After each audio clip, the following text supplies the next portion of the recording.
New Zealand tried to deport ISIS-inspired terrorist for years after he arrived as refugee. Wellington, New Zealand had tried for years to deport the knife-wielding terrorist who wounded 7 people at a mall in Auckland last week, the government said after it released more details on the attacker following the lifting of a court suppression order.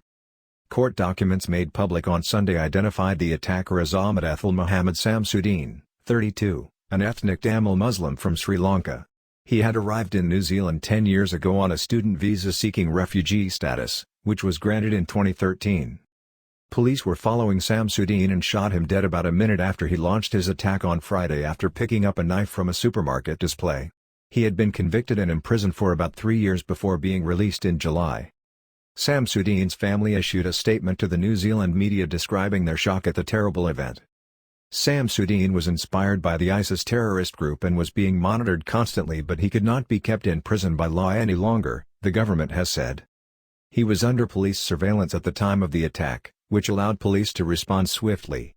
He came to the attention of the police and security services in 2016 after he expressed sympathy on Facebook for terrorist attacks, violent war-related videos, and comments advocating violent extremism.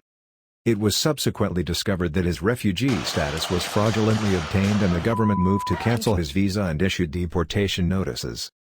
But Samsudeen appealed against the deportation, and since he was in prison, his appeal could not proceed until his criminal trial ended in May this year.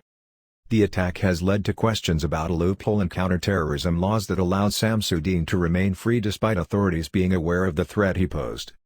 The government has promised to tighten the law, in particular to criminalize the planning of terrorist attacks. We will continue to review our immigration laws alongside the terrorist suppression law, and I'm sure if there are ways we can improve it, we will, Deputy Prime Minister Grant Robertson told a news conference. Prime Minister Jacinda Ardern said in a statement on Saturday that unsuccessful attempts to deport Samsudeen was a frustrating process for the government. Of the 7 people wounded in the attack, 3 are in critical condition. 1 person has been released from hospital.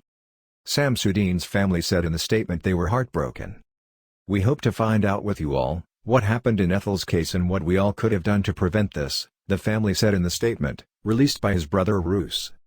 The family said Samsudeen was suffering from some mental health problems and his condition got worse over the past 10 years as he spent more time in prison and dealing with court cases.